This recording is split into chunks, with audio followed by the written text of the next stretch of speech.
Hello and welcome to In the Loop podcast. In this episode, IA publisher Gary Robinson meets IFGL Group CEO Rob Allen in their Isle of Man offices. Rob Allen, fantastic to see you here in your offices in the Isle of Man, and welcome to the International Advisor in the Loop podcast. Thank you very much for having me, Gary. It's great to have you here. Last time I saw you was in London. You were either you just about to start or you just Before I started, yeah. Before you started, I was very honoured to be one of the first journalists to meet the new IFGL CEO, and it was really nice to meet you and get a flavour of who you are.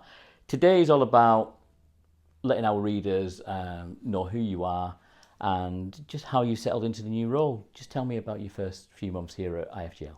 Thanks, Gary. Look, it's been a fantastic couple of months. I've really enjoyed it. I think I would draw out a couple of things. I've been absolutely overwhelmed by the warmth and welcoming approach the team here have taken. It's really, really helped me settle in, and people just can't do enough to help you. I'm really staggered by the depth of capability, passion and commitment we've got in the team here. I'm deeply honoured to lead that team. So that's been my biggest reflection. I think the second thing about my first couple of months has been getting to know our advisors internationally, speaking to them and really understanding the incredible level of support we've had and continue to enjoy as a business from our advisors, which we're incredibly grateful for. So those are a couple of reflections on my first couple of months here on the sunny Isle of Man. Absolutely. So you've started this new role. I mean, how different is it to what you did before? Do you see some parallels with the kind of industry you've come from previously? Yeah, there are some very clear parallels. Ultimately, this is a big financial services distribution business, the kind of thing that I've run, several times before. There are huge differences as well in terms of the market that we serve, the location of the business, and the kind of the technical underlying components of the business that are important to learn. And that's really exciting and stimulating, and it's one of the things that makes the role so interesting. But it is a fantastic business of the highest quality, and that's a huge part of what makes it exciting as well. You've got more of an international role now. How are you enjoying that?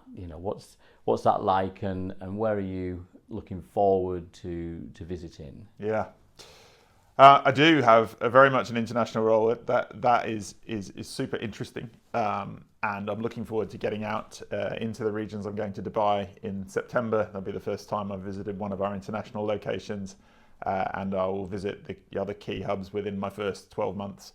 But I've also been really focused on spending time here on the island because the bulk of our people are here, both here in International House in Douglas, but also critically in Castletown, in our office down there, where the vast bulk of everything we do that involves a customer happens.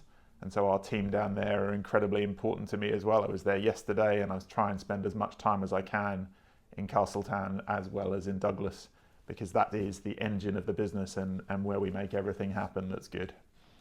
I've been to those offices, and never ceases to amaze me what a global business it is, with the different clocks on the wall, the different times, and multilingual staff as well, which is which is important.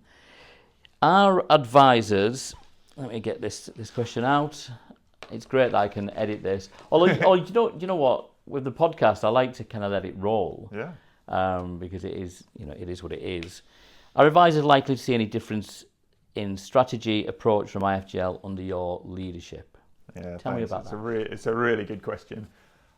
I think it's really important to reassure our advisors that everything that they like and appreciate about IFGL today isn't going to change. All of the really important things. So we continue to be completely focused on the international market. We continue to be deeply committed to customer service, supporting our customers and our advisors. And advisors will continue to have direct access to the entirety of the senior management team, as they've always enjoyed at IFGL. It's one of the things that makes us special as well. So that's really important. Clearly, the management team here have been incredibly stable for a long period of time, and in reasonably quick succession, David's retired and Simon Pax announced his intention to retire. And that's absolutely what you'd expect when we've had such a long tenured management team.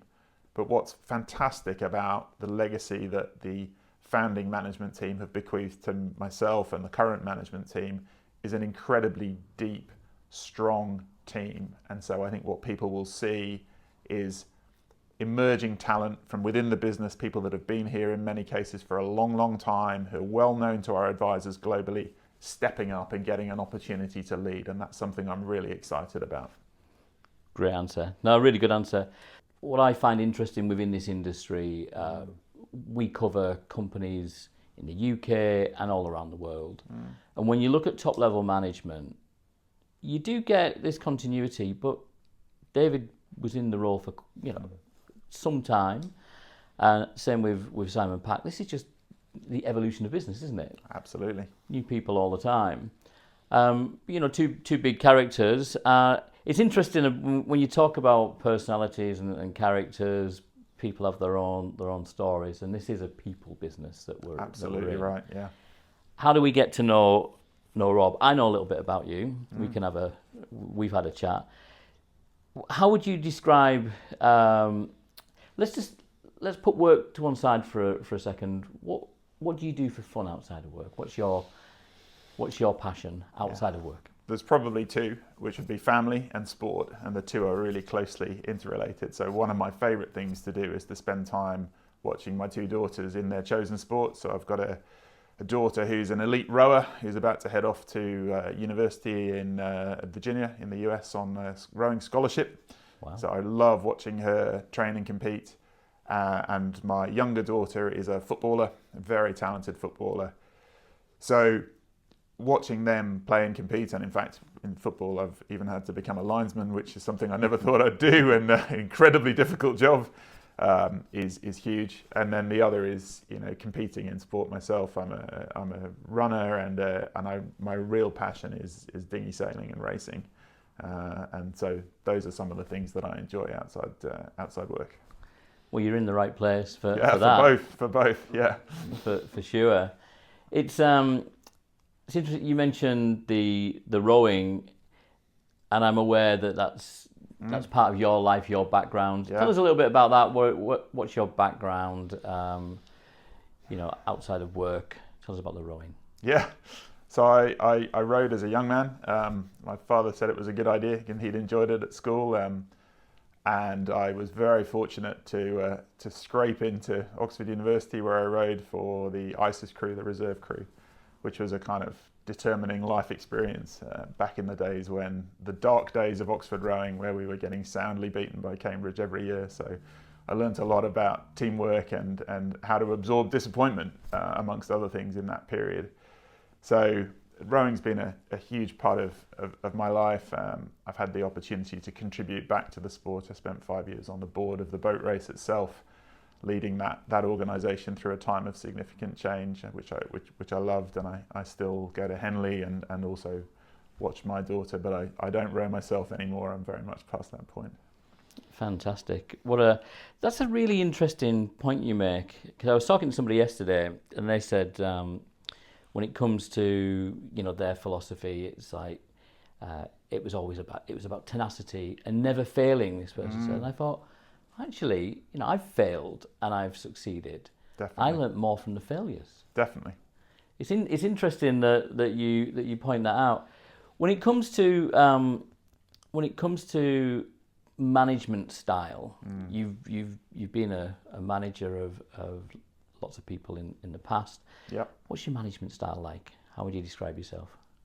I would say I'm incredibly focused on people.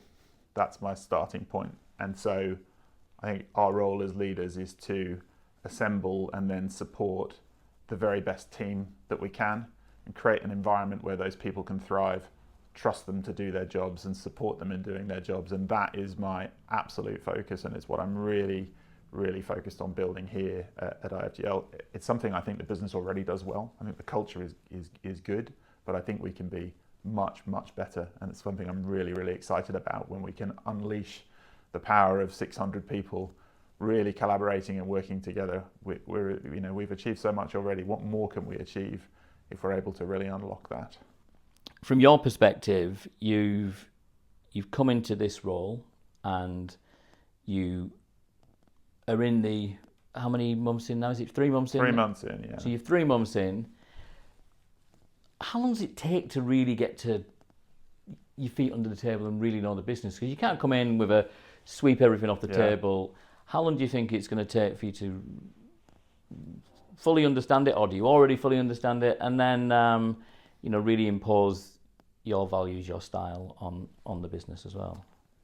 Yeah, I'll let you know when I get there, Gary. I think I hope I'll never be arrogant enough to say that I fully understand this business. I think that would be monumentally foolish. Actually, it's a really complicated business, and I'm really fortunate that I've got an incredibly strong team who are deeper in their particular functional expertise than I'll ever be. So I need to trust those people to do their jobs and to raise to me the things that they need to raise. So that's the first thing. But I'll pick you up on something. I'm absolutely not about imposing myself or my values on this organization. I'm about drawing out the values that this organization and its team already has, and bringing those to the fore and celebrating those things. This is a collective, collaborative thing. It's not something that I as a leader am doing to a team. That's the polar opposite of the way I want to operate and the approach I care about. I think maybe the sports background and being part of a team, it seems that's deep within your personal philosophy. I think it is, but if you'll allow me, Gary, I'll go slightly deeper. I'm the son of a pharmacist and a nurse, so I grew up looking at my parents in what I call caring professions, and I saw a deep commitment to serving other people. And I think that comes through in my approach to work and how I think about the team here. I see my role as a leader very much as having an obligation to serve our team and support our team. That's the approach I bring to it, and I think that's where it comes from in my background. And you do have to make tough decisions as a CEO. What are you like when it comes to those moments where you have to be ruthless and you kind of have to take the empathy away sometimes, especially when you're dealing with difficult decisions? How are you around those kind of difficult decisions? I don't think you ever have to take the empathy away, Gary. I'll challenge you again, seeing as we're having that kind of conversation. Yeah, absolutely. I think actually you turn up the empathy in those moments, because those are significant human moments where you are having to make difficult decisions. So it's not something I have any fear of, and I always see it as my obligation to act in the best interests of the greatest number of people. And sometimes that means there's a negative outcome for a smaller number of people, and you need to handle that incredibly carefully and with the largest amount of empathy that you can possibly bring to bear, because it's an important part of people's lives. And it's a moment that people remember, and I can think back to having had those experiences before. I've not had any here, fortunately, yet. And still being in touch with people where we've had those kind of conversations and understood the consequences for them. And people play back to you in future how they were treated in those moments, because they remember them. And critically, they'll talk to others about how they were treated by the organisation. So it's a real moment of truth, and something that you need to get right. Really good answer. And I'm happy to be challenged, because you know what? It's interesting. I've personally been in those situations. I've been on the receiving end, and I've done it. And I think, as soon as I sort of use the word empathy, I was thinking, you're 100% right. Completely agree with you. I think this industry, you're dealing with people's lives. You're dealing with people's... Absolutely. The end result is with the consumer. Now, you're dealing with the advisory world, and you've got to work with advisors that you trust that are doing things right, and when it comes down to the end result, it's about somebody's family, somebody's pension, somebody's retirement. I'm so glad you said that, Gary. It's something that I care really deeply about, and helping the team at all levels, including people that are, graduate, for example, or a school leaver that's just joined us, helping, everybody in our organization really understand and connect to the critical value of what we do for our customers, their families, often, as I say to people, in really difficult moments in their lives, the difference that we can make. And that's something that I'm really proud of, and I know that the team here are really proud of, but something that we need to and will drive even deeper into our culture and our DNA over the next couple of years. Fantastic. Now, when it comes, we're in the international world. I've asked a lot of the questions, management style. Let's talk about the regions again. So you mentioned Dubai. A big part of your role is dealing with the heads of the advisory firms and getting to know them. And tell me about the regions. You're going to Dubai. What are you going to be doing while you're over in Dubai? And then where else will you be going after Dubai? Yeah. So I think in any regional visit, it'll be consistent with everything I've said so far. My priority is getting to know the team, spending time with the team at all levels. And in particular, maybe the more junior members of the team, making sure that I really get time to sit with them, listen to what they've got to say, take their feedback on board about how we can make this an even better place to work. How, what would make them feel more valued, better supported? How can we help them develop? What are their goals and ambitions, their dreams, all of that kind of stuff. That's the first and most important point of visiting. The second, very, very close second, is spending time with advisors. And I know in Dubai, Stuart and the team out there have got a really packed schedule for me, meeting our key advisors in those markets, some of whom I already know and I've already met and spent time with. And I'm really looking forward to that.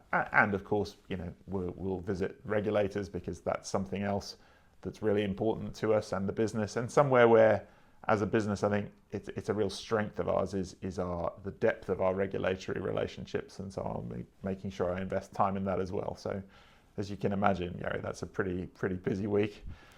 Absolutely. So I'm doing that, and then within the first year I'll be visiting Asia and also South America, probably Uruguay in the first instance, and a couple of other countries with our fantastic team in South America. So I'm looking forward to all of those trips. You know what's really interesting, because I've been to most of your regional offices in the time we've worked together, and I remember when I went to into the Uruguay office in Montevideo, it's down at the bottom end of the Malecon or whatever they call it, which is the bit along the beach, and great office, great location. And I walked in there, and it was like walking into an office here. The iconography, everything around the place. And they talked about the Isle of Man like it was the sacred the sacred Isle of Man. I probably know the exact person you're talking about. And they, they genuinely felt that connectivity within the firm, and that struck me. It struck me at the time as being something quite special. That you could be all that way away, but you still feel part of the same team. Absolutely. Something we work really hard on, and again can do better at and continue to do better at. But I totally recognise it. Well, quick question before we finish. Are you enjoying it? Are you enjoying it more than you expected, less than you expected? Obviously more, you're going to say that. Are you enjoying the role? What have you found in this short period of time? What's kind of surprised you about the role? Well, I think say I'm enjoying it as much as expected, but because I had very high expectations, and so surprised, maybe not so much. I think the word I would use is impressed. I'm even more impressed by the depth of quality in the business, the franchise, but I'm going to leave it where I started. In particular, the team, the passion, the commitment, the capability, the care for each other, the care for customers just runs so deep through this organisation. It makes it incredibly special, and I'm so proud to be leading this team, and I'm incredibly grateful coming to work every day for the opportunity. What a great answer. Rob Allen, really nice to see you again. Thanks so much for being on the IA in the Loop podcast, and enjoy the rest of your day. Thanks, Gary. There you go. Done. That was easy, wasn't it? Perfect. Yeah, that was all right. I was impressed by that. I like that. Really, really good interview. Thanks so much for tuning into this episode of In the Loop. If you're watching on YouTube, don't forget to like, subscribe, and drop us a comment. We'd love to hear what you think. And if you're listening on Spotify or any other platform, make sure you follow so you never miss an episode. We've got more great conversations coming up your way. Catch you next time.